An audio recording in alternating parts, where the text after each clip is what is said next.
Alhamdulillah, salatu wassalamu ala rasulillah. Assalamu alaikum wa rahmatullahi wa barakatuh.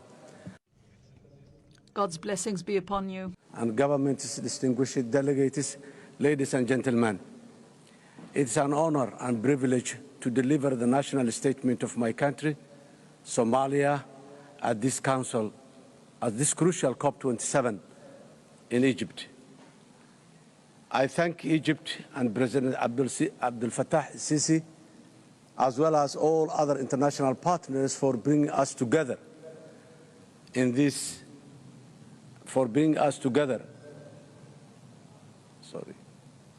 to discuss what can only be described as the greatest challenge facing our world today. All the available scientific evidence across the world clearly shows that temperatures and sea levels are rising and droughts and floods are increasing. Food security is weak and climate-induced conflict over resources like water and livestock pasture are common, especially in sub-Saharan Africa, which is dealing with one of the worst droughts in the modern history.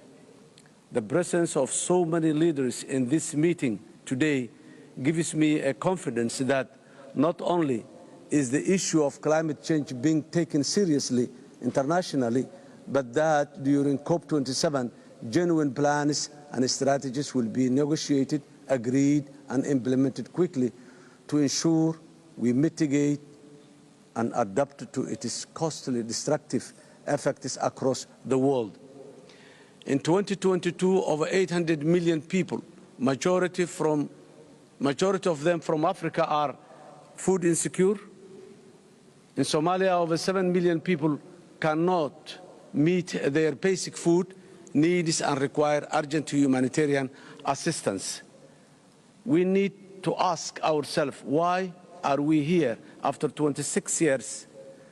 The answer is one, and it is climate change and conflict. What's evident is that there is no equity or fairness in global climate burden sharing, because the nations who produce the least green gases emissions, like Somalia, pay the highest price twice. First, their citizens do not benefit from the developing nations' industrialization, and their own nations usually have minimum industrial output or capacity. And secondly, they seldom have the fiscal space or technology and expertise to respond to the effects of the climate change, which directly hampers their development aspirations and citizens' health and well-being. In Somalia, we are most vulnerable to climate change. Climate change is a political, security, economic challenge for us, and we are taking it very seriously. In this regard, we have dedicated a new ministry and launched a new Somalia Green Initiative to address the matter head-on. Today, Somalia is facing a humanitarian crisis which we are desperately trying to respond to. Because of current drought, we have also had severe floods which have destroyed key infrastructure, prime agricultural land, as well as the livelihoods of entire communities.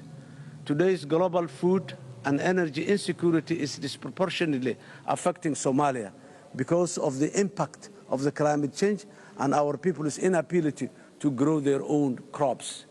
Because of the ongoing drought, as a direct consequence, urbanization and all its environmental impact are also on the rise. This is not sustainable and acceptable. Climate mitigation and adaptation strategies and plans need to be rapidly implemented in Somalia to safeguard the lives and the livelihood of our most vulnerable citizens. However, this requires real resources, including accessible grant-based financing and investment in climate resilience, in key areas including water management, infrastructure, and renewable energy.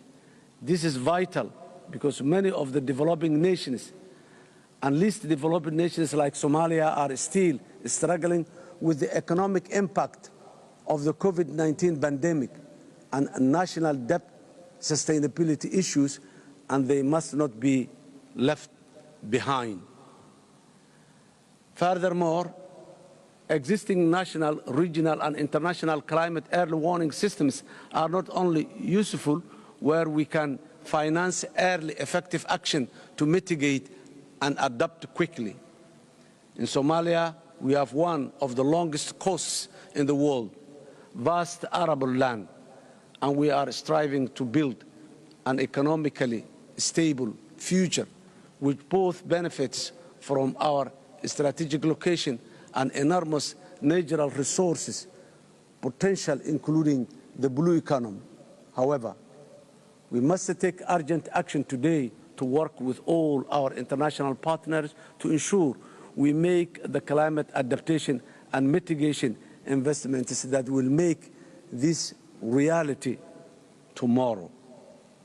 In this age of global interconnectivity and interdependency, we must not think in silos or developed versus developing nations, because the looming existential climate disaster does not care for these distinctions. Climate change is complex, and it's not going to magically disappear. In this regard, we must respond to this single greatest challenge to the humanity today, together, and on the firm basis of solidarity, multilateralism. International cooperation is the only way out. I thank you. Thank you, Your Excellency.